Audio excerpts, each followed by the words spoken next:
السلام علیکم، welcome back. حصہ نمبر 2، مکہ قسط نمبر 12۔ مجھے کچھ کہنا ہے۔ خوف کے بارے میں، یہ ہے زندگی کا سب سے بڑا حریف۔ صرف خود شکست دے سکتا ہے زندگی کو۔ یہ ہے شاطر غدار دشمن۔ کتنے اچھے سے میں اس سے واقف ہوں۔ اس میں نہیں رہے کوئی شائستگی، نہ اصولوں کا احترام، نہ اقدار کی عزت۔ یہ رحم نہیں دکھاتا، سیدھا حملہ کرتا ہے تمہارے سب سے کمزور حصے پہ۔ جس کو یہ بآسانی بھانپ لیتا ہے، یہ ہمیشہ شروعات کرتا ہے تمہارے ذہن سے۔ سو تمہیں بہت جرأت کر کے خود سے جنگ لڑ کے اسے عیاں کرنا ہوگا اپنے الفاظ کی روشنی سے، کیونکہ اگر تم ایسا نہ کر سکو اور اس کا سامنا نہ کرتے ہوئے اس سے دور بھاگتے رہے تو یہ ایک لافانی اندھیرا بن جائے گا جس سے تم نظریں چراتے رہو گے۔ شاید تم اسے بھلا بھی دو اور یوں اس خوف کو خود پر حملہ کرنے کے مزید راستے تھما دو گے، کیونکہ تم نے دراصل کبھی مقابلہ ہی نہیں کیا تھا اپنے اس حریف کا جس نے تمہیں ہرا دیا تھا۔ یون مارٹل کے ناول لائف آف پائی سے اقتباس۔ بارش تڑا تڑ برس رہی تھی۔ بھیگی سڑک کے اس طرف ایک گیٹ تھا جس سے نکلتی روش ایک پتھروں کے گھر تک جاتی تھی۔ چوکھٹ 3 زینے اوپر تھی اور ان زینوں پہ اس وقت ماہر فرید کھڑا تھا، انگلی گھنٹی پہ جمی تھی۔ دفتن لکڑی کا دروازہ کھلا، سامنے ایک عورت دکھائی دی۔ گرے شال لپیٹے، سنہری چوٹی شانے پہ آگے ڈالے، اس نے تعجب سے پہلے ماہر کو دیکھا اور پھر اس کے پیچھے پھیلی رات کو۔ تم اس وقت؟ مجھے تم سے بات کرنی ہے ابھی۔ اس کے بال اور سوٹ دونوں گیلے تھے، جیسے وہ بنا چھتری کے کار سے دروازے تک آیا تھا۔ ٹائی ندارت تھی اور چہرے پہ اضطراب تھا۔ تمہیں معلوم ہے آج میری چھٹی ہوتی ہے، تم بغیر اپوائنٹمنٹ کے۔ یاسمین کہتے کہتے رکی، پھر گہری سانس لی اور راستہ چھوڑ دیا۔ اندر آؤ، تمہیں ٹھنڈ لگ جائے گی۔ یاسمین کا اونچی چھت والا آفس نیم اندھیر لیکن گرم تھا۔ اس نے داخل ہوتے ہی کارنر لیمپ جلایا تو ہلکی زرد روشنی سارے میں پھیلے گئی۔ ماہر سیدھا اپنے کاؤچ کی طرف آیا۔ یاسمین نے صوفے کے ہاتھ سے کروشیے کا بنا سفید تھرو اٹھایا اور اس کی طرف بڑھایا۔ ماہر نے بنا کسی تردد کے اسے تھام لیا لیکن خود پہ لپیٹا نہیں، بس اسے لیے کاؤچ پہ بیٹھ گیا، وہ جیسے کہیں اور تھا۔ کافی بناؤ؟ نہیں، بناتی ہوں۔ یاسمین ڈیسک تک آئی اور کافی مشین کا بٹن دبایا، کپ نیچے رکھا، پھر نیلی آنکھیں اٹھا کے اس کو دیکھا۔ وہ صوفے پہ بیٹھا، گھٹنوں پہ تھرو، پتلا کمبل رکھے سامنے دیکھ رہا تھا، گیلے بال ماتھے سے چپکے تھے۔ تم جانتے ہو آج کا دن میری فیملی کے نام ہوتا ہے، میرے شوہر اور میرے 3 بچوں کے نام، اور تم یوں بنا بتائے میرے پاس نہیں آ سکتے۔ آج خیر ہے، آئندہ کے لیے بتا رہی ہوں۔ وہ بنا ناراضی کے یاد دلا رہی تھی۔ مشین سے بھوری دھاڑ نکل کے کپ میں گر رہی تھی۔ مجھ سے ایک غلطی ہو گئی ہے۔ اس نے چہرہ پھیر کے یاسمین کو دیکھا تو آنکھوں میں ویرانی سی تھی، اور وہ جانتی تھی اس کی بات مکمل نہیں ہوئی، اور میں نے کچھ دیکھا ہے جسے میں اندیکھا نہیں کر سکتا۔ وہ 2 گرم کپ لیے اس کی طرف آئی، ایک اس کی جانب بڑھایا جسے اس نے تھینک یو کہتے ہوئے تھام لیا، پھر اپنا کپ لیا۔ وہ سامنے کرسی پہ بیٹھی اور ٹانگ پہ ٹانگ جما لی۔ مالا کے بھائی کی شادی تھی نا کچھ دن پہلے، کیا وہ واپس چلی گئی؟ یاسمین اسے بغور دیکھتے نرمی سے پوچھ رہی تھی۔ ماہر نے دھیرے سے اس بات میں سر ہلایا۔ وہ چلی گئی۔ اور کیا ہوا اس دوران؟ کہاں سے شروع کروں؟ اس نے پوری آنکھیں اٹھا کے یاسیت سے اسے دیکھا۔ جہاں سے شروع کرنا چاہو۔ کھڑکی پہ بارش کے قطرے آنسو بن کے مسلسل گر رہے تھے۔ رات گہری ہو رہی تھی۔ جدہ، صبح مکہ۔ رامین لفٹ سے نکلی اور سیدھی مطلوبہ اپارٹمنٹ کے دروازے تک آئی۔ عبایا اسکارف لپیٹے، کوہنی پہ بیگ اٹھائے، اس نے پرجوش انداز میں بیل پہ ہاتھ رکھا ہی تھا کہ دروازہ تیزی سے کھلا۔ اندر آؤ۔ مالا نے کوہنی سے تھام کے اندر کھینچا اور تیزی سے دروازہ بند کیا۔ وہ قدرے حیران ہوتی اس کی طرف گھومی۔ السلام علیکم۔ کیا ہوا؟ مالا کو دیکھ کے وہ ٹھہر گئی۔ وہ ٹراؤزر پہ ٹی شرٹ پہنے، بالوں کا گول مول جوڑا بنائے، بنا میک اپ کے سامنے کھڑی تھی۔ رامین کی نظروں نے اپارٹمنٹ کا لیونگ روم کا سفر کیا۔ وہاں ہر طرف پھیلاوا تھا۔ سینٹر ٹیبل کے اوپر لیپ ٹاپ، ساتھ بہت سے کاغذ، کونے میں سفری بیگ جس کی زپ کھلی تھی، جیسے ابھی تک سامان واپس الماری میں ڈالنے کی بجائے اسی سے نکالا جاتا رہا تھا۔ کچن کاؤنٹر پہ ٹیک اوے کے باکسز۔ مالا آپ ٹھیک ہیں؟ رامین نے آہستہ سے بیگ صوفے پہ رکھا۔ بیگ کے لیے کوئی دوسری خالی جگہ نہیں بچی تھی۔ کاغذ ہر جگہ پہ قبضہ جمائے ہوئے تھے۔ نہیں میں ٹھیک نہیں ہوں. وہ کارپیٹ پہ بیٹھ گئی اور پیر آلتی پالتی کر لیے. جورا ڈھیلا ہو کے کمر پہ جھولنے لگا. اس کی آنکھوں تلے سوزش تھی. کیا وہ روئی تھی یا سوئی نہیں تھی؟ موہت کی شادی کیسی رہی؟ آپ نے کوئی تصویر ہی نہیں بھیجی. رامین نے تشویش سے کہتے ہوئے اسکارف اتارا, پھر چونک کے اطراف میں دیکھا. زیاد بھائی کہاں ہیں؟ یہاں نہیں ہے. وہ صوفے پہ بیٹھی تھی اور مالا سامنے کارپیٹ پہ. اس سے نیچے سو گردن اٹھائے رامین کو دیکھ رہی تھی. آنکھوں میں ایک ساتھ بہت کچھ تھا, ہیجان, خوف. مجھ سے غلطی ہو گئی ہے رامین. اس نے تھوک نکلا اور اسے لگا اس کا فکرہ بھی مکمل نہیں ہوا, اور میں نے کچھ دیکھا ہے جسے میں اندیکھا نہیں کر سکتی. رامین کی سمجھ میں نہ آیا کہ وہ کیا کہے. مالا. وہ اس کے ساتھ نیچے کارپیٹ پہ آ بیٹھی, اس کے ہاتھ تھامے. وہ گرمی کے باوجود ٹھنڈے ہو رہے تھے. اب دونوں برابر تھیں, آمنے سامنے. شروع سے بتائیں کیا ہوا. یاسمین نے کافی کا کپ ایک طرف رکھ دیا اور اب نوٹ پیڈ گھٹنوں پہ رکھے بیٹھی تھی. نگاہیں ماہر پہ جمی تھی اور ناخن عادتاً نوٹ پیڈ کے کنارے کو مسل رہے تھے. ماہر کی نظر اس کے ناخنوں پہ جمی تھی. کہاں سے شروع کروں؟ وہ جیسے خود سے پوچھ رہا تھا. اس رات سے جب تم اور نگاہ جھکا کے نوٹ پیڈ سے نام پڑھا. زیاد اس کاٹیج میں ملے تھے. ماہر فرید نے کپ ہونٹوں سے لگایا, تلخ گھونٹ اندر انڈیلا, پھر کپ نیچے کر کے دیوار گر کھڑکی کو دیکھا جس پہ بوندیں تڑا تڑ برس رہی تھی. اس رات کیا ہوا تھا ماہر؟ بارش سے بھیگتی استنبول کی رات دیکھتے ہی دیکھتے خشک ہوتی گئی.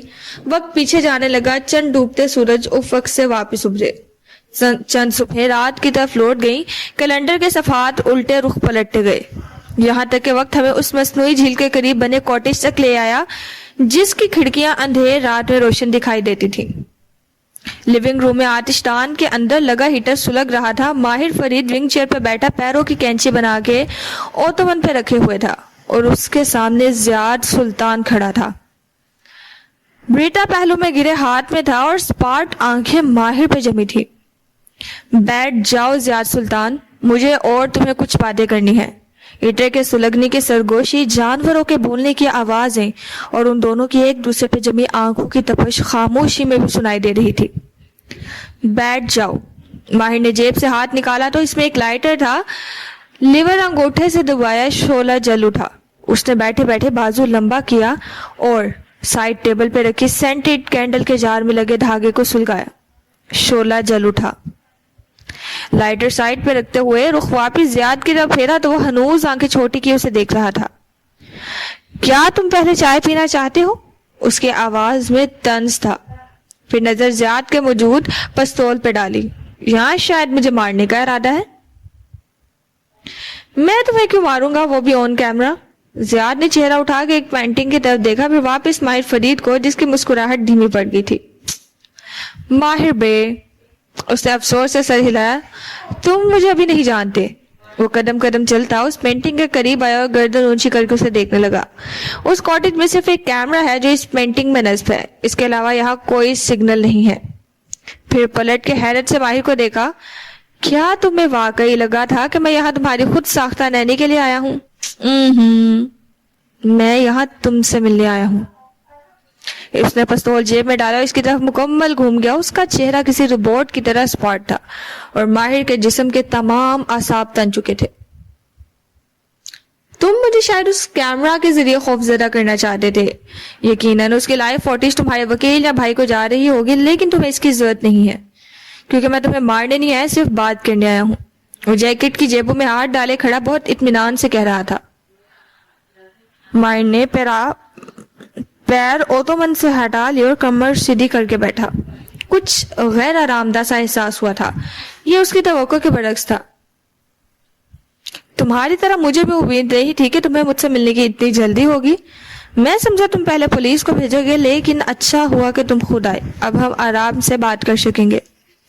وہ فریج کی طرف گیا اور جھک کے دروازہ کھولا. ماہر خاموشی سے اسے دیکھے گیا. اس نے جھک کے سوڈا کے 2 کین نکالے اور واپس آیا. ایک اسی طرف بڑھایا. بہت شکریہ, اس نے تن سے کہتے ہوئے کین تھاما اور ساتھ والی میز پہ رکھ دیا. لیکن ہم بات تب کریں گے جب تمہارا کیمرہ آف ہوگا.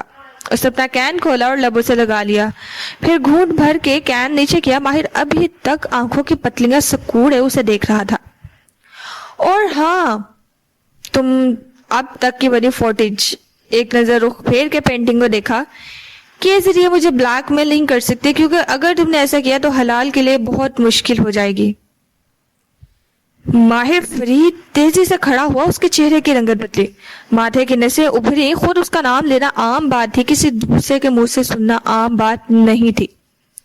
حلال کے بارے میں اس نے پہلو میں گرے ہاتھ کی مٹھی پھینچ لی, بہت سے الفاظ زبان تک رو لیے. ٹھیک ہے تم کیمرہ سے ڈرتے ہو لیکن میں تم سے نہیں ڈرتا. اسپاٹ انداز میں دروازے کی طرف اشارہ کیا. باہر چلو کھل کے بات کرتے ہیں. جاد نے ایک اور گھونٹ بھرا اور کندھے اچکا کے آگے بڑھ گیا. اس کے انداز میں ایک نڈر پن تھا جس سے وہ پہلی دفعہ روشناس ہو رہا تھا. تم نے یہ کاٹیج جو میں پہلے خریدا تھا, یہ وہ کاٹیج نہیں ہے جس میں تم حلال کے ساتھ آتے تھے. وہ کاٹیج اسکاٹ لینڈ میں تھا لیکن تم نے اس سے ملتا جلتا کاٹیج یہاں ترتیب دیا. وہ دونوں اندھیرے میں جھیل کی طرف چلتے جا رہے تھے اور زیاد سلطان محسوس انداز میں کہہ رہا تھا, جنات دھوکہ کھا سکتے ہیں ماہر بے لیکن میں نہیں. میں جانتا تھا حلال کی کوئی نینی نہیں ہے اور یہ بھی کہ تم ہم میں سے کسی ایک فرد سے ملنا چاہتے ہو. اسی لیے میں آیا ہوں کیونکہ وہ جھیل کے کنارے رکا اور ماہی کی طرف بڑھا. اس کے چہرے پہ مسکراہٹ تھی. کیونکہ تمہیں اور مجھے بہت سی باتیں کرنی ہے ماہر فرید. اس کی یہ مسکراہٹ ماہر فرید نے پہلے کبھی نہیں دیکھی تھی, نہ اصل میں نہ تصاویر میں. میں درست تھا, تم مجھے بہت اچھے سے جانتے ہو. آف کورس میں تمہیں جانتا ہوں. وہ دونوں جھیل کنارے آمنے سامنے کھڑے تھے. تم سے میرا پہلا تعارف سبرینا کی وجہ سے ہوا تھا 4 سال قبل, ماہر فرید کے کشمالہ مبین کے ڈرائیور بننے سے 3 برس قبل. قاسم فرید کے آفس میں نیم تاریکی تھی. ماہر اضطراب کے عالم میں دائیں بائیں ٹہل رہا تھا. بار بار دروازے کو دیکھتا, پھر گھڑی کو. دفتن دروازہ کھٹکا. وہ چونک کے پلٹا, چہرے پہ خوف ابھرا. پھر چوکھٹ پہ موجود سبرینا کو دیکھ کے تنے اعصاب ڈھیلے ہوئے. ایک منٹ. یاسمین نے ہاتھ اٹھا کے روکا. ہم 4 سال پیچھے کیوں جا رہے ہیں؟ کھڑکیوں پہ بارش آنسوؤں کی صورت ہنوز گر رہی تھی. ماہر سر جھکائے ٹھنڈی ہوتی کافی کا کپ پکڑے بیٹھا تھا. سوال پہ چہرہ اٹھا کے اسے دیکھا. اس نے سبرینا کا ذکر کیا. اس سے مجھے اس کا خیال آیا, پتہ نہیں, وہ الجھا ہوا لگ رہا تھا. تمام. یاسمین کی آواز نرم ہوگی. تم جس ترتیب سے بتانا چاہو میں سن رہی ہوں. چوکھٹ میں موجود سبرینا کو دیکھ کے اس کے تنے اعصاب ڈھیلے ہوئے. اس نے سر کے خم سے اشارہ کیا. وہ قدم قدم چلتی سامنے آ کھڑی ہوئی. سیاہ بالوں کی اونچی پونی ٹیل بنائے بڑی بڑی آنکھوں والی سبرینا کے چہرے پر سنجیدگی تھی. دونوں کام ہو گئے ہیں سر. سیاہ گھوڑے کو میں نے خود پانی میں پھینک دیا ہے. اور پانی میں کیوں؟ اس کی رنگت ابھی تک فک تھی. شیطان آگ سے بنا ہے اور شیطانی چیزوں میں آگ کی گرمائش ہوتی ہے. ان کو ٹھنڈا کرنا ضروری ہوتا ہے. اور دوسری چیز, حلال اب آپ کے آفس نہیں آئے گی. میں نے اسے گھر ڈراپ کر دیا ہے. ماہر نے اس بات میں سر ہلایا. میں نہیں چاہتا اسے میری وجہ سے کچھ ہو. سبرینا نے سوچتی نظر سے بک شیلف کی دیکھا. وہ خانہ اب خالی تھا. یہ گھوڑا کس نے دیا تھا آپ کو؟ شمس نے. اس نے آنکھیں بند کر کے کن پٹی کو سہلایا. سر درد سے پھٹا جا رہا تھا. ہمیں شمس سے احتیاط کرنا ہوگی. ایک گھوڑا میرا کیا بگاڑ سکتا ہے سبرینا؟ وہ تیزی سے میز کے پیچھے آیا اور اپنی چیزوں میں نہ جانے کیا تلاش کرنے لگا. شمس بھی میرا کچھ نہیں بگاڑ سکتا. میں ماہر فرید ہوں. لہجہ بظاہر مضبوط بنا کے کہنا چاہا. ماہر؟ وہ نرمی سے کہتی 2 قدم مزید آگے آئی, یہاں تک کہ میز کے کنارے کو اس کی انگلیاں ٹکرانے لگی. اس دنیا میں بہت سی مخلوقات ایک ساتھ رہ رہی ہیں جیسے چونٹیاں. وہ اس دنیا کے تمام انسانوں سے زیادہ ہیں, لیکن میں اور آپ ان کی پرواہ نہیں کرتے. تب تک وہ رک کے وقفہ دیا, بے اختیار اسے دیکھنے لگا. جب تک کوئی چونٹی آپ کے پیر پہ کاٹ نہ لے. اسے دیکھتے ہوئے ماہر نے بہت سا تھوک نگلا. وہ جانتا تھا وہ کیا کہنے جا رہی ہے. ہم دوسری مخلوق کی موجودگی پہ اس وقت چونکتے ہیں جب وہ ہماری زندگی کے دائرے میں داخل ہو جائے. ایسے ہی ایک مخلوق ہے جو ہمیں دکھائی نہیں دیتی. ان کو جنات کہتے ہیں. بہت سا خوف رنگ کے جیسے آفس میں داخل ہوا اور ماہر فرید کے کندھوں پہ بوجھ کی طرح وارد ہونے لگا. جنات وغیرہ کچھ نہیں ہوتے, سب ذہنی بیماریاں ہوتی ہیں. یہ حلال والا محض ایک اتفاق تھا. اس نے نگاہیں چراتے ہوئے فولڈ ہوئی لیپ ٹاپ سکرین اونچی کی. پیشانی پہ بکھرے بال پسینے سے گیلے ہو رہے تھے. اگر حلال بھی اسے سن سکتی ہے تو وہ کوئی انسان نہیں, وہ ایک جن ہے اور وہ آپ کے پیچھے پڑ چکا ہے. ایسا کچھ نہیں ہے. وہ کھڑے کھڑے آدھا جھکا اسکرین کو دیکھ رہا تھا. کی بورڈ پہ ہاتھ رکھے تو انگلیاں کپ کپا رہی تھی. اس کا حل ہے ماہر. وہ نرمی سے اس کو دیکھ رہی تھی. مجھے کوئی حل نہیں چاہیے. اس نے آواز کو سخت بنانا چاہا لیکن حل خوش ہو گیا. آپ نے میڈے کی دوا کی پرسکرپشن کیوں ریفل کروائی تھی؟ ماہر نے چونک کے اسے دیکھا. سبرینا غور سے اس کی آنکھوں میں دیکھتے ہوئے پوچھ رہی تھی. میدے کی دوا؟ اسے یاد آیا. مجھے کبھی کبھی میدے میں درد ہوتا ہے. اور کیا وہ درد آپ کے گلے تک پہنچ چکا ہے؟ وہ جہاں تھا وہیں ٹھہر گیا. ہاں، پہلے سینے تک پھر گلے تک. الفاظ حلق میں اٹک گئے. بے اختیار گردن پہ ہاتھ رکھا. جیسے تمام امراض میدے سے جڑ پکڑتے ہیں ویسے ہی جب جادوگر کسی جن کو انسان کے پیچھے لگاتا ہے تو وہ سب سے پہلے اس کے میدے میں جا کے چھپتا ہے اور وہاں سے وہ اس کے تمام اعضاء کو متاثر کرنے لگتا ہے. اس سے پہلے کہ وہ آپ کے دماغ تک پہنچے آپ کو اس کے بارے میں کچھ کرنا ہوگا. وہ چند لمحے کچھ بول نہ سکا. پھر چہرہ سرخ ہوا. غصے سے لیپ ٹاپ اسکرین فولڈ کی. تم پاگل ہو؟ اس کی آواز بلند ہوئی. تم کس شہر میں کھڑی ہو کے کیسی باتیں کر رہی ہو؟ اس شہر میں ہر تیسری گلی میں ایک جادوگر بیٹھا ہے. مسلمان، ہندو، یہودی اور عیسائی. ہر دن کا جادوگر الگ ہے. کبھی چلے میرے ساتھ، دکھاؤں گی آپ کو. وہ مسکرائی. اس کے گال کی ہڈی کافی اونچی تھی. مسکرانے سے آنکھیں لانے بھی ہو جاتی. ان میں ایک چمک تھی، کچھ شفاف سا. ماہر کے ہاتھ کی لکیریں ڈھیلی ہوتی گئیں. تم کیا کہنا چاہتی ہو؟ میرے میدے کا ان آوازوں سے کیا تعلق؟ یہ پوزیشن کا پہلا سائن ہے. پوزیشن؟ اس کا چہرہ سفید پڑنے لگا. آپ کے گرد اس نے ہاتھ سے اشارہ کیا. ایک تاریک سی انرجی ہے، ایک سایہ جو آپ کے جسم میں داخل ہونے کی کوشش کر رہا ہے. وہ آپ کے دل و دماغ کو کنٹرول حاصل کرنا چاہتا ہے. اگر آپ کنٹرول واپس نہیں لیں گے تو وہ ہر چیز پہ قابض ہو جائے گا. وہ آپ سے اپنی مرضی کے فیصلے کروائے گا. میں آپ کی مدد کرنا چاہتی ہوں سر. وہ قطعی انداز میں کہتے ہوئے اس کی آنکھوں میں جھانک رہی تھی. کیا آپ مجھے اپنی مدد کرنے دیں گے؟ اس نے اپنے سر کو اس بات میں ہلتے ہوئے محسوس کیا. اس کا ذہن یقین اور بے یقینی کے درمیان الجھا تھا. تم یہ سب کیسے جانتی ہو؟ اسے اپنی آواز سنائی دی. میری وجہ سے ایک انسانی جان ایک جن کے حوالے ہو گئی تھی. میں یہ دوبارہ نہیں ہونے دوں گی. اس کی آنکھوں میں گلابی سے نمی تیرنے لگی. اس اعتبار آپ میرے ساتھ کہیں چلیں گے اور جو میں کہوں گی وہی کریں گے. ماہر کا سر پھر سے اس بات میں ہلا. اس کے سارے جسم پہ ٹھنڈے پسینے آ رہے تھے. کاٹیج کے باہر بنی جھیل تاریکی میں ڈوبی تھی. اس کے کنارے کھڑے دو سائے ایک دوسرے کو دیکھ رہے تھے. کچھ کہو گے نہیں؟ زیاد سلطان نے غور سے اس کا چہرہ دیکھا جو خاموشی سے اس کو دیکھ رہا تھا. یا شاید تم سمجھ رہے ہو کہ میں باہر لا کے تم پہ گولی چلا سکتا ہوں.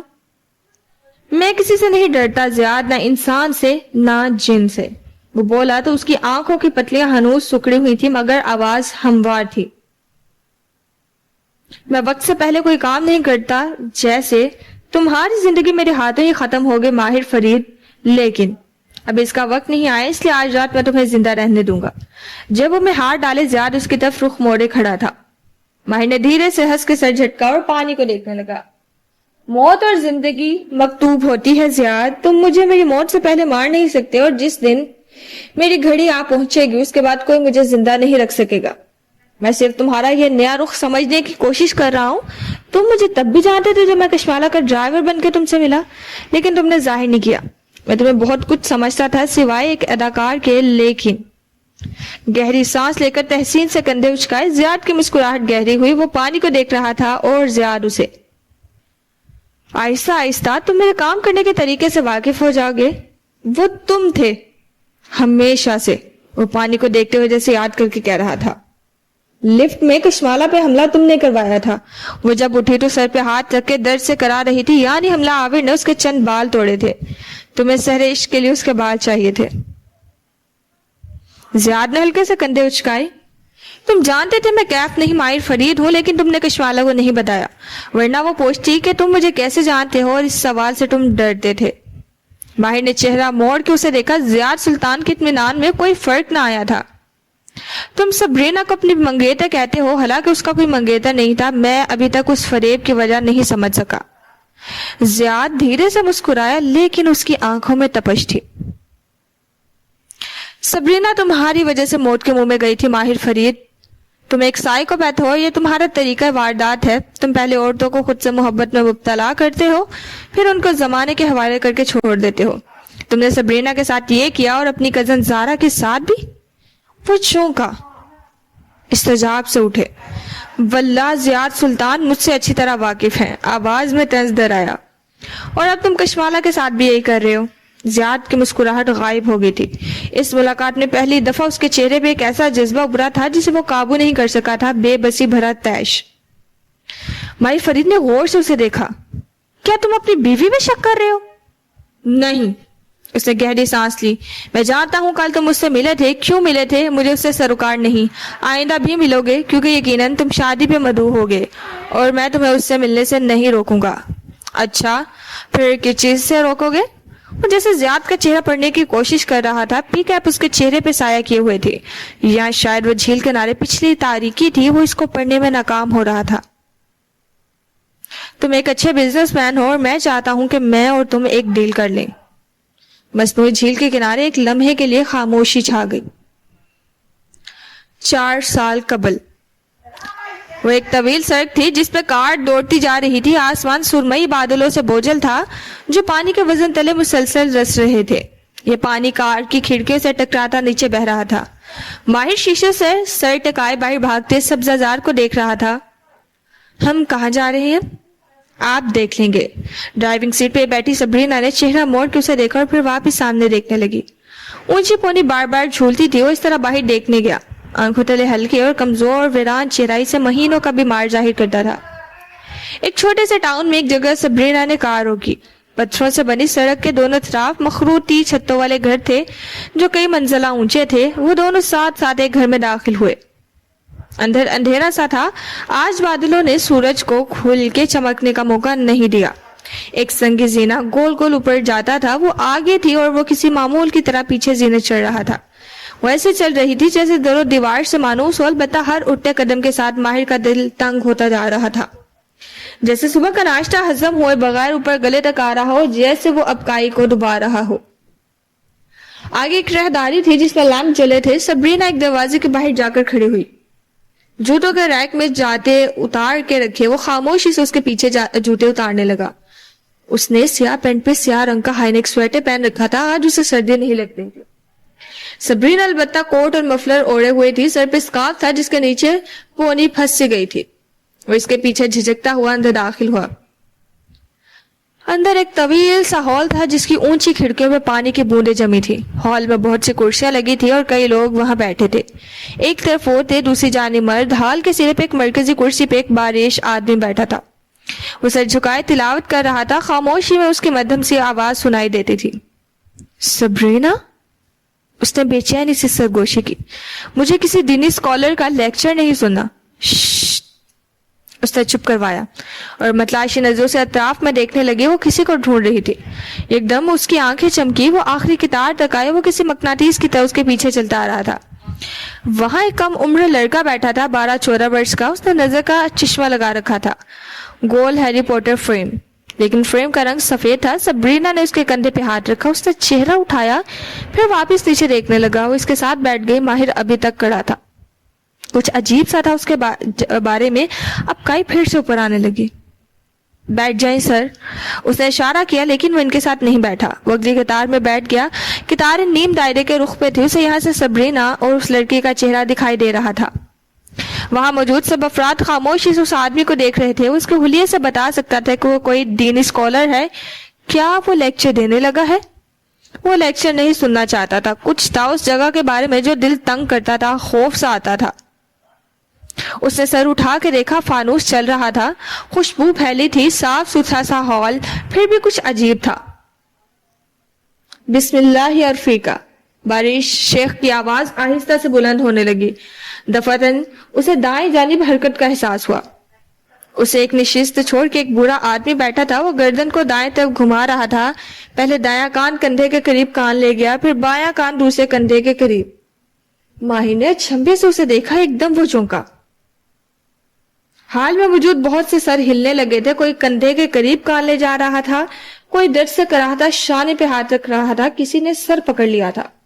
باریش آدمی کی تلاوت اونچی ہونے لگی، ویسے ہی سسکیاں بلند ہوئیں، آہیں دبی دبی چیخیں۔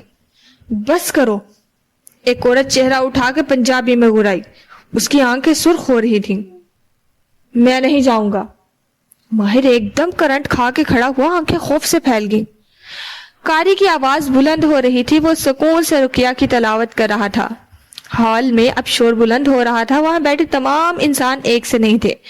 کچھ تھے جو تکلیف سے جسم کے کسی عضو کو پکڑے ہوئے تھے, کچھ عجیب گھراہٹ کے ساتھ دبا دبا سے چلا رہے تھے, اور کچھ تھے جو بالکل ٹھیک تھے. وہ ان لوگوں کے ساتھ آئے ہوئے تھے اور اپنے پیاروں کے چہرے فکر مندی اور بے بسی سے دیکھ رہے تھے. سبرینا بھی اس لڑکے کا چہرہ دیکھ رہی تھی. اس نے اپنا کوئی عضو دوسروں کی مانند پکڑ نہیں رکھا تھا. ماہر کی نگاہ اس پہ ٹک گئی. وہ لڑکا گردن سیدھی رکھے, آنکھیں میچے بس رو رہا تھا. رونے سے چہرہ گلابی ہو رہا تھا اور آنسو زاروں قطار عینک کے نیچے سے بہ رہے تھے. وہ بنا پلک جھپکے اس لڑکے کو دیکھ رہا تھا. وہ تکلیف میں تھا, لیکن وہ چیخ نہیں رہا تھا, نہ کچھ کہہ رہا تھا. وہ صرف بنا آواز کے رو رہا تھا, اور سبرینا آنکھوں میں نمی لیے اسے یاسیت سے دیکھ رہی تھی. اس کے معدے کا درد پھر سے اٹھ رہا تھا. اسے لگا اسے اپکائی آ جائے گی. وہ ایک دم دروازے کی طرف بڑھا. ماہر رکو. سبرینا بے اختیار اس کے پیچھے لپکی. انہیں کسی نے نہیں روکا, وہاں سب کے اپنے غم تھے. ماہر ماہر, وہ اسے پکار رہی تھی لیکن وہ نہیں رکا. تیزی سے سیڑھیاں اتر رہا تھا, چہرہ خوف سے سفید پڑ رہا تھا. پلیز میری بات سنیں. وہ دروازے سے نکل رہا تھا جب سبرینا نے اسے کوہنی سے تھام کے روکنا چاہا. وہ کرنٹ کھا کے پلٹا, غصے سے بازو چھڑایا. تم پاگل ہو سبرینا, وہ چلایا. تم مجھے کیسی جگہ لے آئی ہو؟ یہ سب فراڈ ہے. وہ آدمی اس کا اسکیمر ہے, اور یہ سب لوگ, اس نے بازو لمبے کر کے اوپر سیڑھیوں کی طرف اشارہ کیا, یہ سب ذہنی طور پر بیمار لوگ ہیں, یا پھر اداکار. یہ ڈرامہ کر رہے ہیں. وہ بچہ بھی جو رو رہا تھا, وہ میرا بھائی ہے ماہر. اس کے آنکھوں سے آنسو گرنے لگے. وہ پوزیسڈ ہے, اس کا علاج. لیکن اس نے نہیں سنا. اس نے کار کی چابی چھینتے ہوئے سے کھینچی اور دروازہ کھول کے باہر نکل گیا. بارش اب تیز ہو چکی تھی. ڈرائیونگ دور تک جاتے ہوئے وہ بھیگ چکا تھا. وہ وہیں چوکھٹ میں کھڑی دکھی دل سے اسے دیکھی گئی. وہ بڑبڑاتے ہوئے دروازہ کھول رہا تھا. اس کا چہرہ ابھی تک سفید تھا. اس چھوٹے شہر کی فضا میں خوف اور وحشت نے بادلوں کی طرح اندھیرا کر رکھا تھا. بادل سامنے سے ہٹے اور چاند کو راستہ دیا تو جھیل کا پانی چمکنے لگا. وہ دونوں ہیبلے ہنوز آمنے سامنے کھڑے تھے. ایک طرف جھیل اور دوسری طرف کاٹیج تھا. تم میرے ساتھ ڈیل کرنا چاہتے ہو یا تمہارا؟ ماہر نے دونوں ہاتھوں سے کیوٹ ان کیوٹ کا نشان بنایا. سرکار کو ہماری ملاقات کے بارے میں علم نہیں ہے. زیاد سلطان مسکرایا اور ماہر کے لبوں سے ایک گہری سانس خارج ہوئی.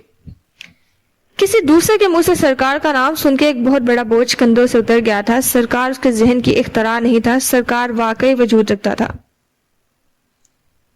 یعنی تم اپنے سرکار کو بھی دھوکہ دے رہے ہو؟ وہ بہت دیر بعد مسکرایا. تمہیں اس نے حلال کی نینی کو تلاش کرنے بھیجا تھا, لیکن تم یہاں اپنے مقصد کے تحت آئے. کہا نا, آہستہ آہستہ تو میرے کام کرنے کے طریقے سے واقف ہو جاؤ گے. زیاد طریقے میں تھا. وہ 2 قدم آگے آیا تو چہرہ روشنی میں آیا. مدھم چاندنی میں وہ اس کی آنکھوں میں آئی چمک دیکھ سکتا تھا. وہ پوری تیاری سے آیا تھا. میں سن رہا ہوں. میں اپنی بیوی پہ شک نہیں کرتا. غلط. تمہارا شک تمہیں یہاں تک لایا ہے, لیکن کہو. ہاتھ گھما کے بات جاری رکھنے کا اشارہ کیا. میں اپنی بیوی پہ شک نہیں کرتا, اس نے زور دے کر دہرایا. لیکن میں تم پہ بھی اعتبار نہیں کرتا. تمہیں جب موقع ملے گا تم میری اور اس کی شادی توڑنے کی کوشش کرو گے. یعنی میں اس کو تمہاری اصلیت بتا سکتا ہوں اور تمہیں یہ خوف ہے کہ وہ اس پہ یقین کر لے گی؟ زیاد سلطان ایک لمحے کے لیے کچھ بول نہ سکا, صرف لب بھینچ لیے. تم مجھ سے کیا چاہتے ہو؟ سرکار جو بات نہیں سمجھ سکا وہ میں سمجھ گیا ہوں. ہم تم سے پیچھا نہیں چھڑا سکتے, اس لیے ہم دونوں ایک ڈیل کر لیتے ہیں جس کے بعد ہمارے راستے الگ ہوں گے. اس نے وقفہ دیا. تمہیں حلال یا کشمالہ میں سے کسی ایک کو چننا ہوگا. زیاد اس کی آنکھوں میں دیکھتے ہوئے کہہ رہا تھا. وہ دونوں جھیل کنارے آمنے سامنے کھڑے تھے جیسے چاندی کا لبادہ اوڑے 2 سائے ہوں. حلال کہاں ہے؟ میں جانتا ہوں اسے سرکار کی قید سے کیسے نکالنا ہے. یہ میرے علاوہ کوئی نہیں جانتا. صرف میں ہوں جو تمہیں تمہاری بہن سے واپس ملا سکتا ہوں. ماہر کے جسم کے تمام اعصاب کان بن گئے, سانس تک رک گیا. اگر تم کشمالہ کو چنتے ہو تو تم کاٹیج میں بنی ہماری ویڈیو بھی اس کو دکھا سکتے ہو. میرے بارے میں اپنی تھیریز بھی اس کے ساتھ شیئر کر سکتے ہو. جیسے چاہو میری اس کی شادی خراب کر سکتے ہو. وہ بنا پلک جھپکے زیاد کو دیکھ رہا تھا. لیکن اگر تم حلال کو چنتے ہو تو تمہیں میری بیوی سے دور رہنا ہوگا, اور بدلے میں تمہاری بہن کو تمہارے پاس واپس لے آؤں گا. خود سرکار بھی مجھے نہیں روک سکے گا. میں کیسے مان لوں کہ تم سچ کہہ رہے ہو؟ کیا تمہارے پاس کوئی دوسرا آپشن ہے؟ ضیاء سلطان مسکرایا۔ ماہر اب نہیں مسکرا رہا تھا، اس کے چہرے کی رنگت بدل چکی تھی۔ وہ جہاں ہے اسے وہاں سے میرے علاوہ کوئی نہیں نکال سکتا ماہر بھائی، وہ توڑ توڑ کے لفظ ادا کر رہا تھا۔ میں حلال کو تمہیں واپس لا دوں گا، تم اپنی زندگی میں خوش اور ہم اپنی زندگی میں۔ بتاؤ کیا تمہیں میری ڈیل منظور ہے؟ کاٹیج جھیل کا پانی اور چاند کی مدھم روشنی سب خاموش گواہ بنے انہیں دیکھ رہے تھے۔ زیاد کو تمہارے ساتھ معاہدہ کرنے کے لیے کس چیز نے مجبور کیا؟ اس کے شک نے یا خوف نے؟ یاسمین قلم لبوں میں دبائے سوچتے ہوئے پوچھ رہی تھی۔ ماہر نے چہرہ اٹھایا، پھر ٹھنڈا کپ ایک طرف رکھا۔ آفس میں ہیٹر کی گرمائش پھیلی تھی، پھر بھی اس کے ہاتھ ٹھنڈے ہو رہے تھے۔ اس نے ہتھیلیاں گھٹنوں پہ رکھے، تھرو کے اندر کر لی، ایک دم جیسے نکوش سے ملی۔ شاید دونوں نے، مگر وہ میری توقع سے زیادہ مجھے جانتا تھا۔ اس نے جیسے جھرجھری لے کر اعتراف کیا۔ جب تم کاٹیج سے واپس آتے تو کیا ہوا؟ میں گھر پہنچا ہی تھا کہ مجھے مابینہ کا میسج موصول ہوا۔ وہ اپنے بھائی کی شادی کے لیے استنبول آ رہی تھی اور مجھ سے ملنا چاہتی تھی۔ ہماری ملاقات بہت عرصے سے طے تھی لیکن ہو نہیں پا رہی تھی۔ یاسمین کی آنکھوں میں چھمبا ابھرا، اس نے رک کے اپنے نوٹس دیکھے۔ تم مجھے پھر سے یاد کراؤ کہ تم مالا کی بہن کو کیسے جانتے ہو؟ 4 سال قبل وہ اس روز سبرینا کو اس چھوٹے شہر میں چھوڑ کے خود لندن واپس آ گیا تھا۔ وہ بارش میں واپس کیسے آئی ہوگی اسے نہیں معلوم تھا، نہ وہ پوچھنا چاہتا تھا۔ اس نے سبرینا کا سامنا نہیں کیا، وہ اس سے ناراض تھا یا شاید اسے اس پر غصہ تھا۔ اگلے روز اسے دوحہ جانا تھا، وہ واپس گئے بغیر چلا گیا۔ اس نے طے کر لیا تھا کہ وہ چند دن لندن سے دور رہے گا، حلال سے دور، شمس سے دور، اپنے میدے کی دواؤں کے ساتھ دوحہ کے اپارٹمنٹ میں قید ہو گئے۔ میں سبرینا سے ناراض تھا، شاید وہ بھی مجھ سے ناراض تھی، اسے ہونا بھی چاہیے تھا۔ میں نے اس کے ساتھ بھائی کے رونے کو اداکاری کہا۔ اس نے آنکھیں بند کی، ایک کرب سا چہرے پہ پھیل گیا۔ لیکن میں نے اسے معذرت نہیں کی۔ ان دونوں میرے غصے کے آگے کچھ نہیں ٹھہر سکتا تھا۔ مجھے معذرت کرنی چاہیے تھی لیکن میں نہیں کر سکا۔ وہ ہمیشہ میرے مسئلے حل کرتی تھی، میں خود نہیں جانتا تھا کہ وہ میری پیٹھ پیچھے میرے لیے کتنی جنگیں لڑتی ہوگی۔ شمس کار ڈرائیو کرتے ہوئے موڑ کاٹ رہا تھا، ناک پہ غصہ تھا اور آنکھوں میں بے بسی۔ کار فون آن تھا اور اس سے نگینہ بیگم کی آواز گونج رہی تھی۔ یہ کیسے ہوا شمس؟ ان کا لہجہ تیز تھا۔ نہیں معلوم، بس اتنا جانتا ہوں کہ ماہر نے وہ گھوڑا پھینک دیا ہے، اس لیے اب آپ کا بھیجا نیا تحفہ۔ ایک نظر فرنٹ سیٹ پہ ڈالی جہاں چھوٹا سا پیکٹ رکھا تھا، اس کو آفس میں رکھنے جا رہا ہوں۔ کار سگنل پہ رکی، اس نے جھنجھلا کے خامخواہ ہارن دیا اور ارد گرد کے لوگ ناگواری سے پلٹ کے اسے دیکھنے لگے۔ وہ تمہیں یہ کرنے دے گا؟ وہ قدر میں ہے، اسے معلوم نہیں ہوگا۔ میرا سوال وہی ہے، یہ سب کیسے ہوا؟ نگینہ بیگم کی آواز میں گھراہٹ تھی۔ شمس چونکا۔ سرکار ایک گھوڑا ہی تھا، اس نے پھینک دیا، ہم اگلا ہتھیار رکھ دیں گے۔ اور سگنل کھل گیا۔ اس نے کار آگے بڑھائی۔ کم عقل انسان، بات ایک گھوڑے کی نہیں۔ وہ اتنی برہمی سے بولی کہ شمس گڑبڑا کے چپ ہو گیا۔ جانتے ہو اس گھوڑے میں کون چھپا ہوا تھا؟ شمس نے خشک لبوں پہ زباں پھیری، سمجھ میں نہیں آیا کہ کیا کہے۔ وہ ان چیزوں کے بارے میں موٹا موٹا علم رکھتا تھا، باریک بینیوں سے واقف نہ تھا۔ آپ کا کوئی موکل؟ وہ آصف تھا، اور آصف کوئی عام موکل نہیں تھا۔ ان کی آواز میں اب ملال در آیا۔ اس کی عمر 150 برس سے اوپر تھی۔ جانتے ہو ایک موکل قابو کرنے میں کتنا وقت اور توانائی لگتی ہے؟ کئی ہفتے خود کو گندا میلا رکھنا ہوتا ہے، نجاست سے بھر کے قبرستان میں قبروں کے درمیان بیٹھ کے راتیں گزارنی ہوتی ہیں، اور پھر ایسے جنات قریب آتے ہیں جو شدید نجاست کو پسند کرتے ہیں۔ ایک دفعہ وہ قبضے میں آ جائے تو ہم انہیں خود سے باندھ لیتے ہیں۔ کیسے؟ خوف سے۔ خوف اس دنیا کا سب سے قدیم ترین ہتھیار ہے۔ ہم جن کو ڈراتے ہیں کہ اگر اس نے ہم سے آزادی حاصل کرنے کی کوشش کی تو ہم اس کا رزق روک دیں گے اور اس کی جان لے لیں گے۔ موکل سمجھتا ہے کہ عامل اس کی جان اور اس کے رزق کا مالک ہے۔ اس خوف کے تحت وہ برسوں ہماری خدمت کرتا ہے۔ شمس کی کار سست ہو چکی تھی، وہ سانس رو کے سن رہا تھا۔ آصف برسوں سے ہمارے ساتھ تھا، وہ مسلمان تھا، تمہارے جتنا مسلمان۔ ان کے لہجے میں طنز تھا۔ مسلمان موکل کو آزاد کروانا آسان نہیں ہوتا۔ جب شہر کے مریض روحانی معالجوں علماء کے پاس لے جائے جاتے ہیں تو ان پہ قرآن پڑھتے ہیں۔ قرآن جن کو ظاہر کر دیتا ہے، معالج عالم اس کو کہتا ہے کہ مریض کا پیچھا چھوڑ دو۔ جن نہیں مانتا، لیکن معالج ہر چند دن بعد مریض پہ قرآن کی تلاوت کر کے جن کو کمزور کرتا رہتا ہے۔ یہاں تک کہ کئی ہفتوں یا مہینوں کی محنت کے بعد جب جن کو یقین آ جاتا ہے کہ اس کا رزق اور جان کا مالک صرف اللہ ہے تو وہ جادوگر کی قید سے خود کو آزاد کروا لیتا ہے. لیکن جانتے ہو اس دن کیا ہوا؟ کیا کسی نے آصف کو آزاد کرا دیا. ایک ہی گھڑی میں آصف صرف گھوڑے سے ہی نہیں بلکہ میری قید سے بھی رہا ہو گیا. کسی نے اسے آزاد کیا ہے. شمس، ان کی آواز میں غیظ و غضب سے کانپ رہی تھی. شاید ماہر نے. شمس الجھ گیا. آصف جا چکا ہے اور ہمارے پاس جانے کا کوئی ذریعہ نہیں. مگر اس روز کیا ہوا تھا یہ تم معلوم کر کے دو گے. اب یہ معاملہ ہمارے لیے تمہارا کام نہیں رہا. اب یہ ہماری انا کا مسئلہ ہے. ہمارا برسوں پرانا موکل جس کی وجہ سے ایک لمحے میں ہمیں چھوڑ کے گیا ہے وہ شخص حساب دے گا. شمس نے الجھ کے فون رکھا، پھر سر جھٹکا. وہ یہ بات کس سے معلوم کرے گا؟ ماہر کے آفس میں معمول کے کام جاری تھے. شمس کو ہال میں داخل ہوتے ہوئے بہت سے لوگوں نے دیکھا لیکن کوئی رد عمل نہیں دیا. وہ ماہر فرید کا سوتیلا باپ تھا. وہ یہاں جب مرضی چاہے آ سکتا تھا. شمس تیز قدموں سے ناک کے سر میں دیکھتا آگے بڑھ رہا تھا. ایک ہاتھ میں پیکٹ تھام رکھا تھا. ماہر کے آفس کا دروازہ کھلا تو اندر اندھیرا تھا. شمس کے لبوں پہ مسکراہٹ درائی. اطمینان سے اندر داخل ہو کے اس نے احتیاط سے دروازہ بند کیا، پھر بتی جلائی. کمرہ روشن ہوا. اگلے ہی لمحے اس کی مسکراہٹ غائب ہوئی. ہیلو شمس صاحب. ماہر کی کرسی پہ ایک لڑکی بیٹھی تھی. سیاہ بالوں کی اونچی پونی بنائے، تھوڑی تلے ہاتھ رکھے، وہ مسکرا کے شمس کو دیکھ رہی تھی. تم کون؟ شمس نے بدک تاثرات نارمل کیا. حالانکہ اس کو پہچان گیا تھا، یہ ماہر کی نئی سیکرٹری تھی. سبرینا. اور آپ یقیناً شمس ہیں؟ ہاں. تم جا میرے لیے کافی لاؤ، مجھے کچھ کام ہے. وہ عام سے انداز میں کہتا آگے بڑھا اور کوٹ اتارنے لگا جیسے یہاں بیٹھ کے کام کرنے کا ارادہ ہو. ہاتھ میں کیا ہے؟ وہ مشکوک نظروں سے اسے دیکھتی اٹھ کھڑی ہوئی. اس کی مسکراہٹ اب غائب تھی. یہ ماہر کی ماں نے اس کے لیے بھیجا ہے. اس نے پورے اعتماد سے وہ پیکٹ میز پہ رکھا. یہ پری امبیر جو کیوبن سگارز ہیں جو اسے تحفے میں. امبیرگو سے پہلے کے سگار ہوں یا تیسری جنگ عظیم کے بعد، جن ہاتھوں سے آپ انہیں یہاں لائے ہیں انہی سے واپس لے جائیں. اس نے چٹکی بجا کے دروازے کی طرف اشارہ کیا. شمس الدین کا چہرہ سرخ ہوا. لڑکی، تم ہوش میں ہو؟ ماہر کا سوتیلا باپ ہوں. سگے ہوتے تب بھی میرا یہی جواب ہوتا. وہ سینے پہ بازو لپیٹے کسی دیوار کی طرح اس کے سامنے کھڑی تھی. جو گھوڑا آپ نے رکھا تھا وہ ہم پھینک چکے ہیں. اب آپ یہاں کوئی چیز لا کے نہیں رکھ سکتے. جا کے اپنے جادوگر کو کہہ دیں کہ وہ کسی دوسرے گھر کا رخ کر لے.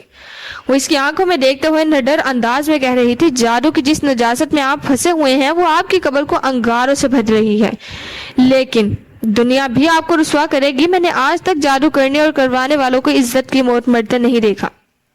کیا بکواس ہے؟ تم مجھ پہ الزام لگا رہی ہو؟ شمس کا سارا جسم غصے سے کانپنے لگا تھا. آپ کا داخلہ آج سے اس عمارت میں بند ہے. آپ کے سیکیورٹی کارڈ میں بلاک کر رہی ہوں. آپ آئندہ یہاں قدم نہیں رکھ سکتے. چند لمحے اسے دیکھے گیا، پھر کیوبن سگارز کا باکس اٹھایا اور زہر خند انداز میں مسکرایا. تم بھول رہی ہو کہ میں حلال کا باپ ہوں. اسے ڈراپ کرنے اور واپس لینے کسی بھی وقت یہاں آ سکتا ہوں. سوری، میں بتانا بھول گئی. حلال کا داخلہ بھی یہاں بند ہے. اس نے شانے اچکائے. شمس چند لمحے کچھ بول نہ سکا. اس لیے نہیں کہ وہ آپ کی بیٹی ہے. آپ کو ہم تب بھی روک سکتے ہیں، بلکہ اس لیے کہ ماہر نہیں چاہتا کہ آپ کی ان جادوئی کرتبوں کی وجہ سے اسے نقصان پہنچے. کچھ تھا اس کی آواز میں کہ شمس جہاں تھا وہی رک گیا. حلال کا اس سب سے کیا تعلق؟ چہرہ سفید پڑنے لگا. کیا اس نے آپ کو نہیں بتایا؟ سبرینا سے غور سے اسے دیکھا. وہی تو تھی جس نے گھوڑے میں اسے دیکھ لیا تھا، جسے ہم نہیں دیکھ سکتے تھے. اسی کے کہنے پہ وہ چلا گیا تھا. شمس کے قدمے تلے سے زمین سرکنے لگی. وہ بہت کچھ کہہ سکتا تھا، غصہ، دھمکیاں، لیکن تمام الفاظ ختم ہو چکے تھے. اس نے دھیرے سے کوٹ واپس پہنا. ہاتھوں میں جان نہیں رہی تھی. کار میں واپس پہنچ کے اس نے وہ پیکٹ فرنٹ سیٹ پہ ڈال دیا. وہ اس کی پریشانیوں کی فہرست میں بہت نیچے تھا. ذہن ایک لمحے میں بہت پیچھے چلا گیا. ایک سیاہ سفید سا منظر، کئی برس پرانا. قدرے جوان شمس فون پہ اضطرابی انداز میں کہہ رہا تھا، سرکار، مجھے ایک دوست نے آپ کے بارے میں بتایا تھا. آپ ناممکن کو ممکن کر سکتی ہیں. تمہارا ناممکن کیا ہے؟ ایک روبدار نسوانی آواز سنائی دی. میں قاسم فرید کا باڈی گارڈ ہوں. وہ کون ہے؟ ایک امیر آدمی جس سے مجھے نفرت ہے، شدید نفرت. یہ نفرت نہیں، حسد ہے. وہ طنزیہ ہنسی. مجھے وہ ہر چیز چاہیے جو اس کے پاس ہے۔ اس کی آنکھوں میں تپش سی ابھرنے لگی۔ اس کی دولت، معاشرے میں مقام اور اس کی بیوی۔ بیوی کے ذریعے سب کچھ ہو جائے گا شمس الدین؟ کیسے؟ اس کے چہرے پہ رونق ابھری۔ قاسم فرید پہ سحر المرض کرنا پڑے گا اور اس کی بیوی پہ سحر عشق۔ فیس کیا ہوگی؟ سحر المرض کی فیس یوروز میں ہوگی، تمہاری توقع سے زیادہ، لیکن سحر عشق کی کوئی فیس چند برس بعد ہم تم سے لے لیں گے۔ کیا مطلب؟ وہ حیران ہوا۔ سحر عشق کی شادی سے پیدا ہونے والا پہلا بچہ سرکار کا ہوتا ہے، کیا تم اپنا بچہ مجھے دو گے؟ شمس کو سوچنے میں ایک لمحہ بھی نہ لگا۔ ویسے بھی رابیل قاسم فرید ایک بڑھتی عمر کی عورت تھی، یقیناً وہ بچے پیدا کرنے کی عمر سے باہر نکل چکی تھی۔ مجھے منظور ہے سرکار۔ منظر بدلا، وقت برس آگے سرک آیا۔ شمس ہسپتال کمرے میں شل سا بیٹھا تھا۔ نرس نے کمبل میں لپٹے بچی اس کی گود میں ڈالی تھی۔ وہ چند لمحے گمسم سا اسے دیکھے گیا، پھر تیزی سے واپس تھمایا اور باہر کو بھاگا۔ سرکار مجھ سے منہ مانگی فیس لے لیں، وہ پارکنگ ایریا میں چلتے ہوئے بھیگی آواز سے کہہ رہا تھا، لیکن میں اپنی بیٹی کو نہیں دیکھ سکتا۔ ایک ہی نظر میں میرا دل اس کی محبت سے بھر گیا ہے سرکار۔ آنسو اس کی آنکھوں سے بہنے لگے۔ میں یہ نہیں کر سکتا، میں کسی سے اس دنیا میں محبت نہیں کرتا، میرا کوئی اپنا نہیں سوائے اس کے، مجھ سے میری بیٹی مت چھینے۔ دوسری جانب ہلکا سا کہکا سنائی دیا، جاؤ شمس، تمہیں معاف کیا، اور رابطہ منقطع ہو گیا۔ وہ آنسو بھرا چہرہ لیے حیرت سے فون کو دیکھنے لگا۔ کیا واقعی سرکار نے اسے معاف کر دیا تھا یا ٹال دیا تھا؟ اور اتنے برسوں میں سرکار نے جب جب اس سے حلال کا پوچھا اس کا ماتھا ٹھک جاتا، ریڑھ کی ہڈی میں ایک برقی لہر دوڑ جاتی۔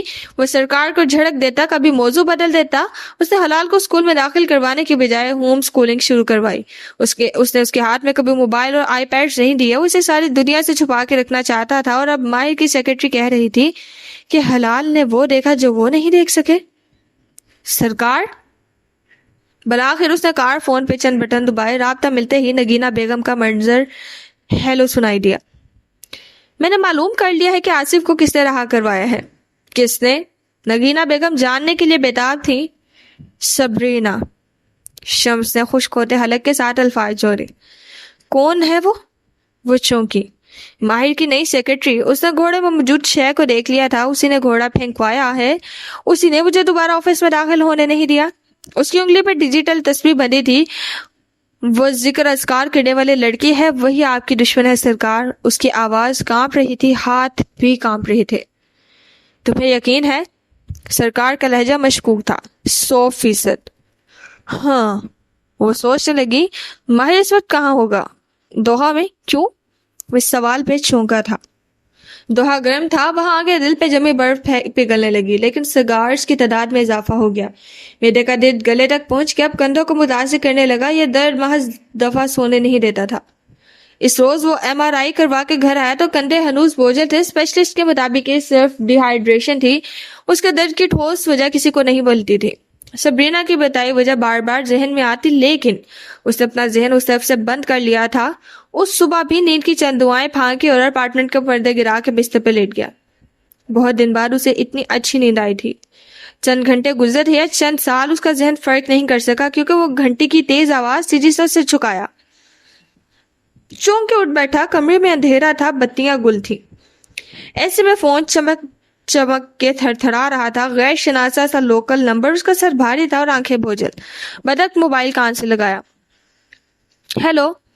غنودہ سی آواز حلق سے آئی۔ ہیلو۔ جواب ایک پریشان سے نسوانی ہیلو سنائی دی، پھر ایک وقفہ۔ کون؟ ممار۔ کیا؟ اس کو سمجھ میں نہیں آیا کہ وہ کون تھی اور کیا پوچھ رہی تھی۔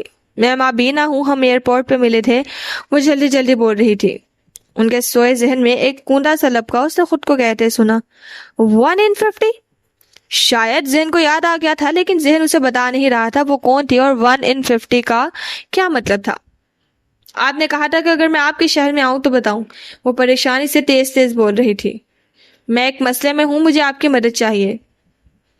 وہ ایئرپورٹ پہ تھی اور اسے میری مدد چاہیے تھی۔ کھڑکی پہ گرتی بارش کی بوندیں اب سست ہو چکی تھی۔ یاسمین سامنے بیٹھی خاموشی سے سن رہی تھی۔ وہ اب کاؤچ کی ٹیک سے سر ٹکائے یاد کر کے کہہ رہا تھا، میں سبرینا سے ناراض تھا، لیکن اس کے باوجود میں نے اسے ہی کال کی اور اپنے لیے ایک فلائٹ بک کروانے کو کہا تاکہ میں بورڈنگ لاؤنج تک رسائی حاصل کر سکوں۔ تم ایک اجنبی کی مدد کیوں کرنے گئے؟ میں نہیں جانتا، میں اس وقت بھی نیند کی دوا کے زیر اثر تھا۔ حمد انٹرنیشنل ایئرپورٹ دوحہ کے وسط میں ایک بڑا سا زرد رنگ کا بھالو سر جھکائے بیٹھا تھا۔ اس کے سر پہ ایک ڈیسک لیمپ جل رہا تھا، یوں جیسے اس کا سر لیمپ میں پھنسا ہوا تھا۔ یہ 23 فٹ کا اونچا کانسی کا بنا بھالو دنیا بھر کے ملکوں سے دوحہ کے ایئرپورٹ پہ آنے والے مسافروں کے لیے نوسٹلجیا کا کام کرتا تھا۔ انہیں اپنے بچپن کے بیڈ روم کی اسٹڈی ٹیبل پر ڈیسک لیمپ کے ساتھ رکھے کسی بھولے بسے بھالو کی یاد دلاتا تھا۔ اس وقت بہت سے لوگ بھالو کے قدموں میں کھڑے تصویریں کھنچوا رہے تھے۔ اس کی ہدایت کے مطابق وہ وہیں کھڑی تھی، ایک کندھے پہ سفید بیک پیک ڈالے۔ وہ چھوٹے بالوں والی لڑکی خوفزدہ پریشان نگاہوں سے اطراف میں دیکھ رہی تھی۔ 1 in 50۔ وہ چونک کے پلٹی، نگاہیں اس سے ملی۔ اس کی آنکھوں پہ نیلا مسکارا لگا تھا، البتہ لپسٹک مدھم ہو چکی تھی اور چہرے کی رنگت سفید سی تھی۔ ماہی کو دیکھ کے ایک تھکان بھری سانس خارج کی۔ تھینک یو آپ کے آنے کے لیے۔ وہ رو نہیں رہی تھی لیکن رو دینے کے قریب تھی۔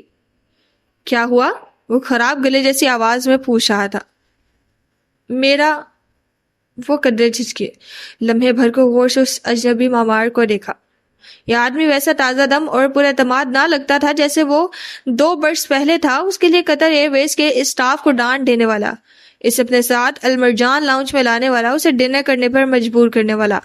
یہ قدرے مختلف سا تھا۔ اس کا لباس ملگے جا اور آنکھیں مدورم تھیں، جیسے نیند سے جاگا ہو یا جیسے کئی راتوں سے سویا نہ ہو۔ بڑی شیو، گہرے ہلکے، کمزور چہرہ۔ میرا والٹ کھو گیا ہے۔ اس نے پلکیں چپکائی، آنسو اندر ہی اتار لی۔ یہ طے تھا کہ مابینہ مبینہ آج نہیں روئے گی۔ کیا تھا والٹ میں؟ پیسے، cards, passport, boarding pass, mobile, سب کچھ۔ پھر اضافہ کیا، موبائل کی بیٹری بھی ختم تھی۔ وہ چند لمحے نہ سمجھی سے اسے دیکھتا رہا۔ تم نے مجھے کال کیسے کی؟ ایک مسافر کے فون سے۔ آپ نے اپنا نمبر میرے بیگ پہ لکھا تھا۔ میں نے سفید بیک پیک کا اسٹرپ دیکھا، وہاں پرماننٹ مارکر سے سیاہ رنگ میں اس کا فون نمبر لکھا تھا جو بہت دفعہ صاف کرنے کے باوجود نہیں مٹا تھا۔ مجھے اپنے گھر کے لینڈ لائن کے علاوہ کوئی نمبر زبانی یاد نہیں، سمجھ نہیں آیا کہ کس کو کال کروں۔ میں لاہور سے کینیڈا جا رہی تھی، وہ تیز تیز بتا رہی تھی۔ صبح 10:30 بجے میں یہاں اس ایئرپورٹ پہ اتری ہوں۔ 9 گھنٹے کا ٹرانزٹ تھا۔ ابھی گھنٹہ پہلے میں ایک جگہ سو گئی۔ جب اٹھی تو میرا والٹ غائب تھا۔ یقیناً کسی نے میرا والٹ چرا لیا ہے۔ وہ بنا کچھ کہے اسے دیکھے گیا۔ میں نے سیکیورٹی سے بات کی ہے، اپنے قدموں پہ واپس ہر اس جگہ گئی جہاں سے میرا گزر ہوا، مگر بے سود۔ اب میں ایئرپورٹ پہ پھنس گئی ہوں۔ بورڈنگ پاس اور پاسپورٹ کے بغیر میں فرینکفرٹ کی فلائٹ بورڈ نہیں کر سکتی۔ یہ مجھے واپس پاکستان ڈپورٹ کر دیں گے، اس لیے آپ کو کال کی۔ وہ بہت دقت سے خود کو رونے سے باز رکھے ہوئے تھی۔ کیا میں ایک بات پوچھ سکتا ہوں؟ جی۔ وہ سانس رو کے سن رہی تھی۔ کیا تم نے کچھ کھایا ہے؟ ماہی نے سر دائیں بائیں ہلایا۔ لنچ جلدی کر لیا تھا لیکن والٹ کھونے کے بعد کچھ نہیں کھایا۔ میں بنا بورڈنگ پاس کے ایئرپورٹ سے کچھ نہیں خرید سکتی۔ پہلے کچھ کھاتے ہیں، پھر تو مجھے دوبارہ سے ساری کہانی بتانا۔ واللہ مجھے ایک لفظ نہیں سمجھ آیا۔ وہ جھرجھری لے کر آگے بڑھ گیا۔ ماہی کے کندھے ڈھلک گئے۔ شاید اس نے کال کر کے غلطی کی تھی، وہ نیند میں تھا یا کیا معلوم۔ ایک بیمار آدمی اس کی کیا مدد کرے گا؟ وہ بے دلی سے اس کے پیچھے چل پڑی۔ زد بھالو سے چند میٹر دور ہیریڈز ٹری روم بنا تھا۔ اس کے ایک دروازے کے باہر سبز یونیفارم پہنے ایک بھالو کھڑا تھا۔ ساتھ دیوار میں بنی کھڑکی تھی جسے ٹی روم کے اندر کا منظر دکھائی دیتا تھا، لیکن وہ دونوں اندر بیٹھنے کے بجائے کھڑکی کے باہر رکھی میز کرسیوں پہ بیٹھے تھے۔ ارد گرد دوسری شاپس اور بیگز اٹھائے آتے جاتے مسافر دکھائی دیتے تھے۔ دوسرے حصوں کی نسبت ایئرپورٹ کا قدر خاموش کونا تھا۔ ماہی اس آدمی کو وہاں بلانے پر پچھتا رہی تھی۔ اسے عباد سے رابطہ کرنا چاہیے، وہ اس کے فون سے یا ایئرپورٹ کے کمپیوٹر سے عباد سے انسٹاگرام پر رابطہ کر سکتی تھی، لیکن کیا کہے گی وہ؟ ایک دفعہ پھر ایئرپورٹ پہ اس نے اپنا تماشا بنایا تھا۔ اوف، پچھلی دفعہ بچت ہو گئی تھی، تب اس کا پہلا انٹرنیشنل ٹرپ تھا، لیکن گزشتہ 2 برس میں اس نے عباد کے ساتھ کئی سفر کیے تھے۔ وہ اب 19 سالہ ماہی نہیں تھی، لیکن اسے آج اپنا آپ پھر سے 19 سالہ ماہی کی طرح محسوس ہو رہا تھا۔ میں سو رہا تھا جب تمہاری کال آئی، میں کافی کے بغیر فنکشن نہیں کر سکتا۔ وہ کچھ کہہ رہا تھا۔ ماہی چونک کے سیدھ ہوئی۔ وہ کافی کا گھونٹ بھر رہا تھا، یہ اس کا دوسرا کپ تھا۔ اس کا چہرہ گیلا اور سامنے کے بل نم تھے۔ وہ بھی منہ دھو کے فریش ہو کے آیا تھا، اب وہ بہتر لگ رہا تھا۔ اب بتاؤ میں تمہارے لیے کیا کر سکتا ہوں؟ آپ کسی طرح مجھے میرے فرینکفرٹ کی فلائٹ پہ بورڈ کروا سکتے ہیں؟ وہ پریشان تھی. اس نے کہا تھا دوحہ اس کا شہر ہے. وہ اسے ایک بااثر آدمی لگا تھا. شاید وہ اتھارٹیز سے بات کر سکے, کوئی اثر و رسوخ استعمال کر سکے اور وہ جادو سے کینیڈا پہنچ جائے. بغیر بورڈنگ پاس اور پاسپورٹ کے تم کہیں نہیں جا سکتی, البتہ ہم تمہارا والیٹ ڈھونڈ سکتے ہیں. میرا والیٹ چوری ہوا ہے, اب کیسے ملے گا؟ یہ دنیا کا بہترین ایئرپورٹ کسی وجہ سے ہے کیونکہ یہاں ایسے جرائم نہیں ہوتے. اس نے جیب سے قلم نکالا اور ٹیشو پیپر سامنے کیا. اگر تم نے اپنی سیونگز ایک مہنگے بیگ کی بجائے تنقیدی نظروں سے اس کے بیک پیک کو دیکھا, ایک ایئر ٹیگ یا آئی فون میں انویسٹ کی ہوتی تو آج تم فائنڈ مائی آئی فون سے اپنا فون ڈھونڈ سکتی تھی. میں اینڈرائڈ یوزر ہوں اور مجھے اس پر کوئی شرمندگی نہیں. اس نے آنکھیں گھمائی. ایک تو یہ کمبخت ایپل یوزرز خواہ خواہ کے احساس سے برتری.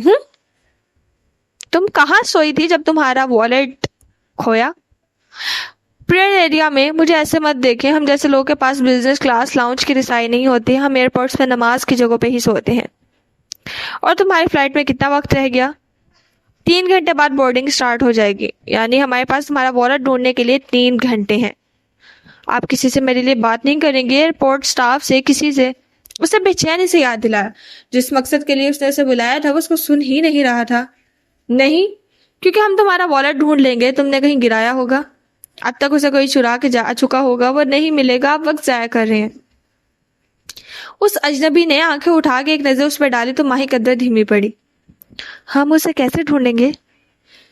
چیزیں وہیں سے ملتی ہیں جہاں سے ان کے کھویا ہوتا ہے. میں ہر اس جگہ گئی ہوں جہاں میں گئی تھی, ہر راستے کو دیکھا ہے, واش روم, لیفٹ, سیڑھیاں, وہ کہیں نہیں ہے.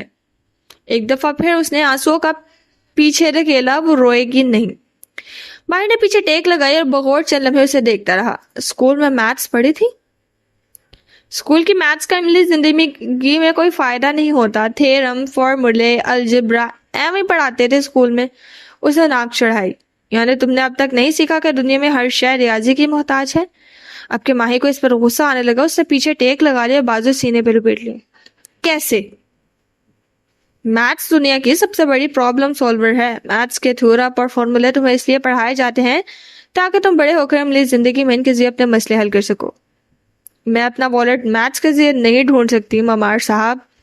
اس نے خفگی سے ماہر کو دیکھا. کسی کو نیند سے کبھی نہیں جگانا چاہیے. وہ یقیناً اسی چیز کا بدلہ لے رہا تھا. ڈھونڈ سکتی ہو کیونکہ میتھس ہمیں سکھاتے ہیں کہ دنیا کی ہر چیز نمبرز میں بیان کی جا سکتی ہے اور نمبرز کبھی جھوٹ نہیں بولتے. وہ اب ٹیشو پہ چند لکیریں کھینچ رہا تھا. تم لاہور سے دوحہ کس وقت پہنچی؟ قریباً 10:30 بجے. یعنی 10:30 بجے تمہارا والیٹ تمہارے پاس تھا. اس نے سب سے اوپر لکھا 10:30 AM. اور کس وقت تم نے دیکھا کہ والیٹ غائب ہے؟ پورے 2 بجے.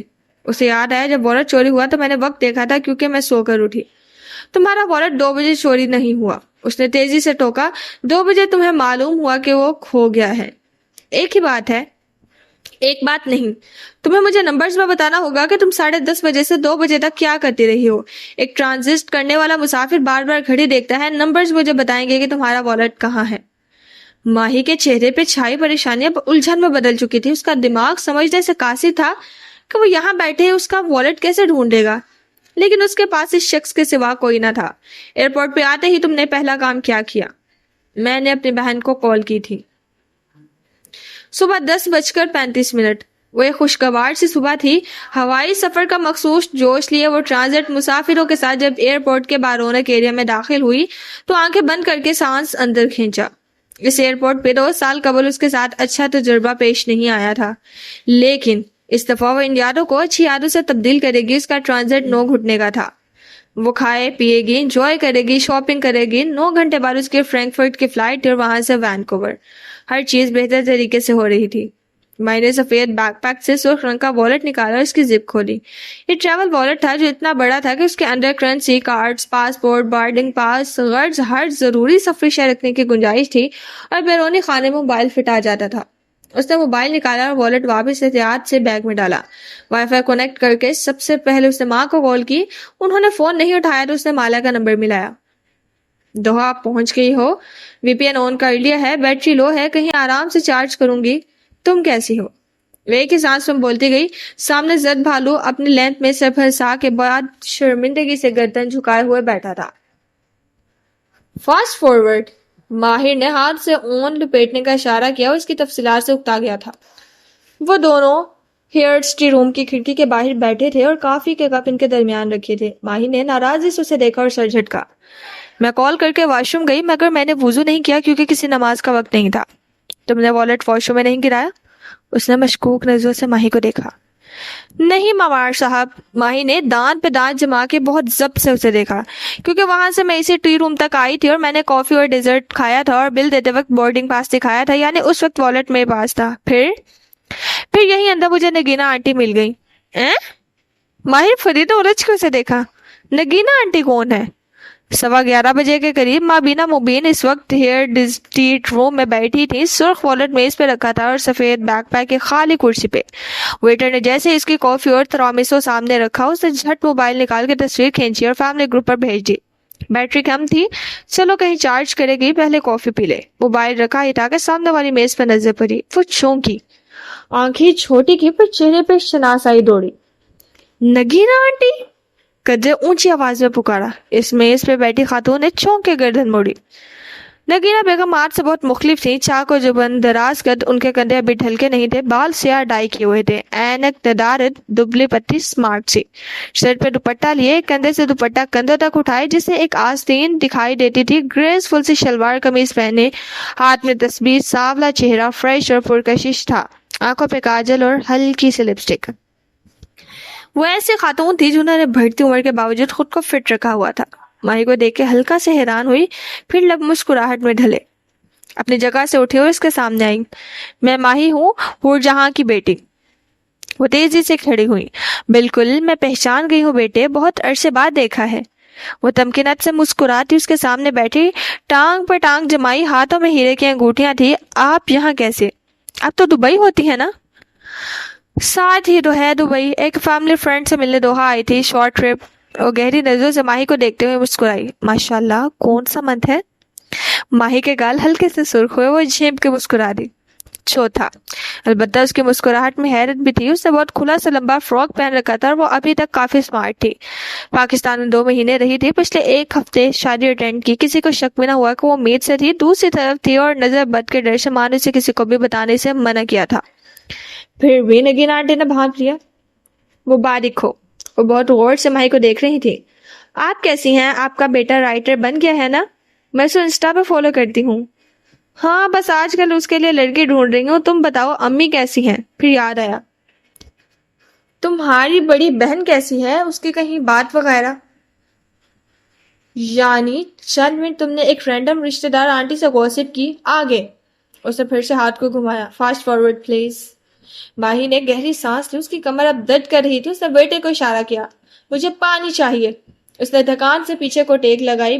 نگینا بیگم سے ہونے والی ساری گفتگو وہ اس کٹھور آدمی کو نہیں سنا سکتی تھی.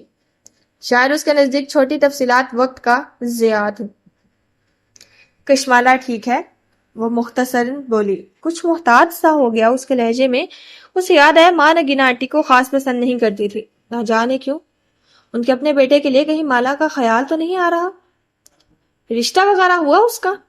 ابھی وہ شادی کرنا ہی نہیں چاہتی. اس کو چند سال اپنا کیریئر بنانا ہے. نگاہیں چرا کے اس نے بیٹا کو اشارہ کیا.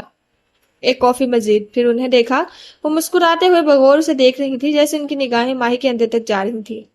اور تم خوش ہو ماہی؟ جی اللہ کا شکر. وہ پھیکا سا مسکرائی. کچھ غیر آرام دہ سا احساس ہونے لگا تھا. اس حالت میں رشتہ دار عموماً نظر لگا دیتے تھے. اس کے اندر خوف اٹھنے لگے کہیں اسے نظر نہ لگ جائے. یہ دوسری دفعہ تھا جب اس کو اپنے فیملی ہونے کی امید ہوئی تھی. اس دفعہ کچھ برا نہیں ہونا چاہیے. آپ اکیلی آئی ہیں؟ اس نے اپنے نگینا بیگم کو غور سے دیکھا. وہ برانڈڈ بینگ لیے، ہاتھ میں تسبیح اور پیروں میں جوگرز پہنے ہوئے تھے. وہ عام سی دیسی خاتون تھی. مانا کہ دبئی میں رہتی تھی، لیکن کیا وہ ایئرپورٹ سے دوحہ کسی کے گھر یوں ہی اکیلی چلی جائیں گی؟ اس نے دیسی آنٹیز کو کم ہی اتنا پر اعتماد اور ایکٹیو دیکھا تھا. بیٹے اور شوہر کی اپنی زندگی ہے، میں ان کو زیادہ تنگ نہیں کرتی. بات کرتے کرتے نگینا بیگم کی نظر اس کے بیک پیک پہ پڑی. گردن ترچھی کر کے اسٹرپ پہ لکھا نمبر پڑا. پھر چھونک کے ماہی کو دیکھا. تم نے اپنا بیگ خراب کر دیا ہے؟ وہ آنکھوں کی پتلیاں سکور کے جیسے اس کا چہرہ پڑھنے کی کوشش کر رہی تھی. یہی بات کے کام ہے. کسی کا نمبر لکھ رہا تھا، پیپر نہیں ملا تو میرا بیگ تباہ کر دیا. اس نے خفت سے بیگ کا رخ الٹا دیا، نمبر چھپ گیا. ماحول میں ایک عجیب سا تناؤ آ گیا تھا. ملا ٹھیک کرتی تھی، پبلک پلیس پہ اتفاق سے ملنے والے رشتہ داروں کو نظر انداز کر کے گزر جاتی تھی. اسے خواہ مخواہ ان سے علیق سلیق نہیں کرنی چاہیے تھی. عجیب آکورڈ سا محسوس ہو رہا تھا. کافی آ گئی. ویٹر کو کافی لاتے دیکھ کے اسے سکون آیا. ویٹر جھک کے کافی رکھنے لگا اور وہ شرمندگی سے اپنے بیگ پیک کا ہینڈل درست کرنے لگی. اسی پل ویٹر کا ہاتھ پھسلا، ماہی کی چیخ بلند ہوئی اور کافی کا گرما گرم کپ نیچے گر گیا. نگینہ بیگم کی آستین پر جو دوپٹے سے باہر تھی، او گوڈ! ماہی نے منہ پہ ہاتھ رکھ لیا، لیکن نگینہ بیگم جگہ سے نہیں ہلی. گیلے بازو کو کجے بلند کر کے افسوس سے دیکھا اور ویٹر کی طرف محض ایک گھورتی ہوئی نظر اچھالی. وہ بوکھلا کے معذرت کرنے لگا. It's okay. وہ بڑبڑائی، لیکن ان سے پہلے ہی ماہی تیزی سے اٹھی، پریشانی سے بہت سے ٹشو اٹھائے ان کے قریب آئی. میں صاف کرتی ہوں آنٹی. وہ جلدی جلدی ان کو آستین موڑنے لگی. نہیں کوئی بات نہیں. وہ ایک دم گھبرائی، رنگت فقط ہوئی، لیکن وہ ماہی تھی، پورے جہاں کی بیٹی. اس کے سامنے اس کی ایک بزرگ آنٹی کے اوپر چائے گر گئی تھی. وہ اسی وقت ان کے کپڑے بھی دھو کے استری کر دینے کو تیار تھی. آنٹی آپ بالکل ٹھہر جائیں، میں صاف کر رہی ہوں. ڈپٹ کے ان کو روکا، پھر احتیاط سے آستین اوپر فولڈ کی، ٹشو سے گیلا بازو صاف کیا اور اسی پل وہ ٹھہری.